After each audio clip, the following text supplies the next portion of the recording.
warahmatullahi wabarakatuh. Saya Noviana SSPD, mahasiswa PPG dalam jabatan kategori 1 gelombang 2 tahun 2022. Saya mengajar di SDN 004 Bengkulu Utara. Di hadapan saya ini ada Ibu Lili Darmiati SPD selaku Kepala Sekolah SDN 004 Bengkulu Utara. Maksud kedatangan saya ini untuk mengajukan beberapa pertanyaan mengenai eksplorasi penyebab masalah, yaitu masalah yang saya dapatkan di dalam kelas. Baiklah Ibu, saya mohon minta waktunya untuk bertanya.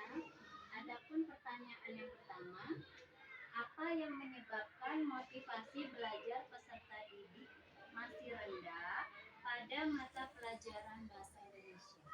Bila Novi, kalau menurut saya selaku kepala sekolah, sebenarnya motivasi anak itu bisa kita bagi menjadi dua, yaitu dari dalam diri anak sendiri, kemudian dari lingkungan atau dari luar. Ya, kalau dari dalam diri anak sendiri, kalau tentang bahasa Indonesia ini mungkin anak kurang mau membaca, keinginan anak membaca itu kurang. Jadi mestinya ada motivasi dorongan dari luar juga.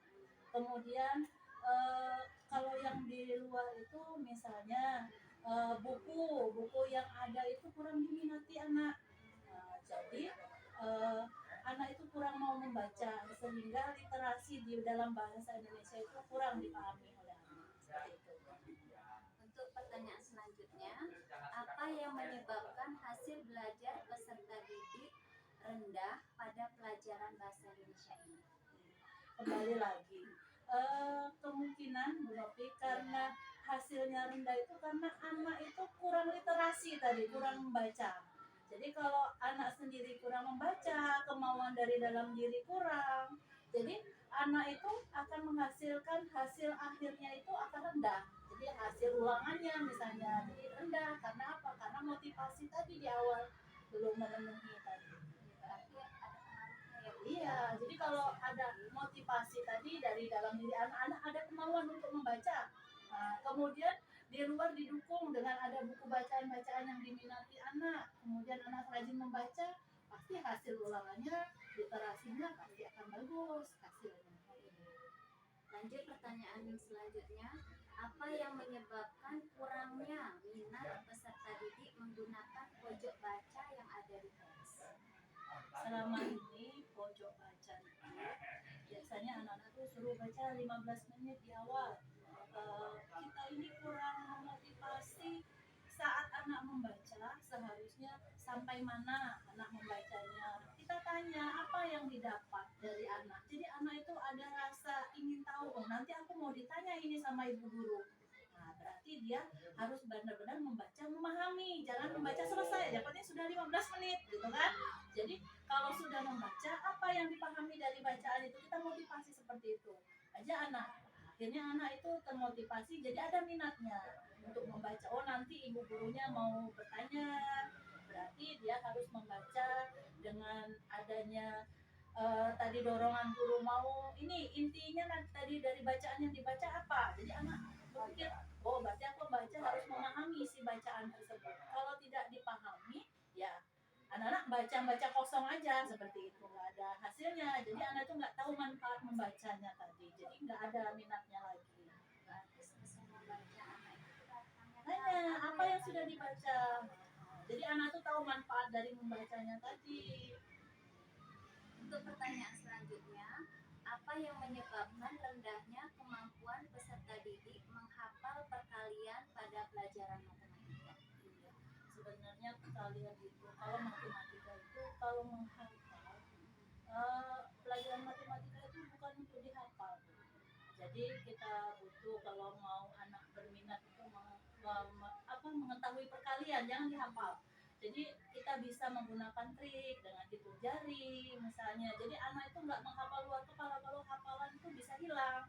Tapi kalau dengan trik, dengan jari, misalnya perkalian pakai jari. Jadi kapan dia lupa, ingat triknya, dia masih bisa ini. Jadi kasih trik aja, jangan dihafal. Kalau perkalian itu nggak perlu dihafal, apalagi matematika.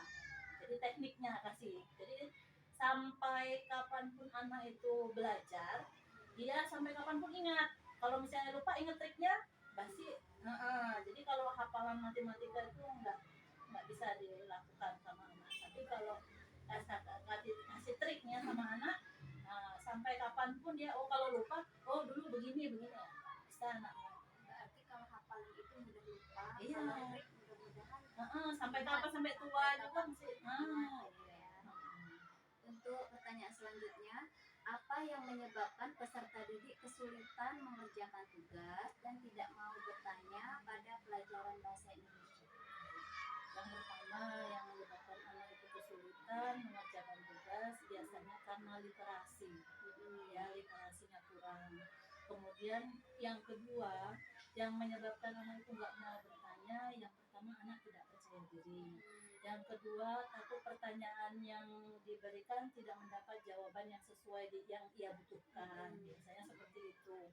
Kemudian anak-anak ini biasanya kalau bertanya biasanya ada temannya itu yang seperti usil seperti itu kan, nah, mungkin dia malu di situ. Biasanya. Untuk pertanyaan selanjutnya, apa yang menyebabkan masih rendahnya hadiran orang tua saat diadakan pertemuan di kelas untuk kemajuan peserta didik? Kalau di sekolah kita ya, biasanya orang tua di lingkungan sekolah kita dari wali murid itu banyak yang bekerja dari mulai pagi sampai sore. Mungkin dia tidak bisa meluangkan waktu. Mungkin saat kita ngajak kumpul, ngajak berdiskusi orang tuanya belum ada kesadaran untuk kebutuhan anak di sekolah. Dia lebih mementingkan pekerjaan. Ini pertanyaan selanjutnya, apa yang menyebabkan masih kurangnya pemanfaatan model-model pembelajaran inovatif saat pembelajaran terutama pelajaran pendidikan Pancasila? Iya, kalau dalam pembelajaran kurang menggunakan metode yang inovatif, pembelajaran inovatif itu biasanya kemauan dari gurunya sendiri sih.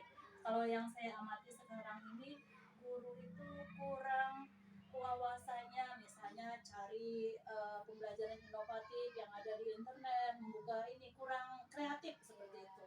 Jadi siswa itu hanya terbatas belajarnya sebatas buku yang pegangan yang dibaca itu. Seharusnya kita sebagai guru harus cari kreativitas yang bisa menyenangkan siswa. Jadi siswa itu misalnya diajak belajar dengan fokus. Jadi siswa itu dari yang tidak tahu jadi tahu. Jadi dia ada rasa ada ilmu baru ini loh. Seperti itu. Jadi anak itu ada rasa penasarannya. Jadi kalau kita sebagai guru mengarahkan anak seperti itu, bagaimana kita membuat anak itu belajarnya lebih menyenangkan, jangan hanya berfokus pada buku saja. Apalagi pembelajaran pendidikan Pancasila itu kan pembelajaran yang sifatnya terbuka, terus berubah terus seperti undang-undang, seperti itu kan terus ada perubahan. Jadi kita itu harus bisa mengenalkan dengan internet seperti apa ini perubahan setiap tahunnya undang-undang atau seperti apa. Nah itu harus kita ajarkan ke anak. Kalau hanya sebatas buku mungkin pengetahuannya masih ketinggalan jauh. Nanti jadi guru kita harus lebih kreatif. Iya. Untuk selanjutnya, apa yang menyebabkan kurangnya kemampuan peserta didik dalam memahami soal KOT? Soal KOT ini biasa ada stimulusnya ya Bu Novi ya. Jadi anak ini kurang memahami, balik lagi tadi literasi. Jadi kalau anak literasinya kurang, pemahaman anak kurang dalam membaca soal itu mungkin panjang dibaca semua oleh anak. Tapi memahami isi bacaan apa yang diminta itu tidak dipahami. Jadi inilah salah pahamnya di sini. Jadi kalau bisa anak itu dalam membaca dan dipahami. Jadi hasilnya anak bisa mengerjakan soal-soal KOT itu tadi. Ini untuk pertanyaan terakhir Bu. Apa yang menyebabkan penggunaan media pembelajaran masih minim pada pelajaran bahasa Indonesia, terutama media IT seperti proyektor dan laptop? Kalau di sekolah kita proyektor itu ada sekitar 3. Tapi yang satu yang bisa diaktifkan itu memang saya sering mengajak rekan-rekan apa ibu guru yang di sini suruh menggunakan, tapi ini tadi kemampuan guru-guru kita untuk menggunakan alat tadi itu kurang. Jadi mungkin terkendala usia, mungkin nggak mau repot guru-gurunya, mau masang kan repot, mungkin waktu sudah habis kalau menggunakan itu. Jadi itulah yang menyebabkan kurangnya penggunaan media proyektor tadi. Padahal alatnya di sekolah sudah ada seperti itu, tapi banyak nganggurnya. Ya, berarti kami sebagai guru berusaha untuk belajar bagaimana Iya, cara benar. menggunakannya. Biasanya juga kan ada rasa takut menggunakan, takut rusak. Silakan, Itu. saya selaku kepala sekolah mempersilahkan. Mungkin dari kelas 1 gantian ke ruang yang sudah disediakan, yang mengenalkan ke anak. Mungkin kalau kelas 1 hanya pengenalan medianya dulu, kalau kelas 4 bisa ber-Google ini ke internet. Alatnya seperti komputer sekarang sudah ada bantuan dari pemerintah, itu bisa kita gunakan kapan waktunya. Tidak mesti hanya untuk ANBK, anak setiap harinya bisa menggunakannya. Itu. Cuman guru ini mungkin ragu menggunakannya, takut rusak, atau enggak apa-apa bahan itu rusak. Yang penting kita gunakan untuk kebutuhan sekolah. Kalau rusak kita buang lagi. Tapi kalau dibiarkan rusak, inilah yang enggak ini. Jadi yang tidak boleh. Jadi gunakan, kalau rusak kita perbaiki kalau ada dananya. Kalau enggak ya kita mengumpulkan dana dulu untuk memperbaikinya. Yang jelas digunakan, rusaknya digunakan, bukan rusak karena didiamkan. Itu saja Ibu pertanyaan dari saya. Terima kasih atas waktu yang diberikan. Jawaban-jawaban Ibu luar biasa dan banyak membantu saya untuk tugas kuliah saya ini. Ya, sama-sama Ibu Novi. Semoga tugasnya berjalan dengan lancar dan kuliahnya juga berjalan dengan lancar. Saya akhiri wawancara pada hari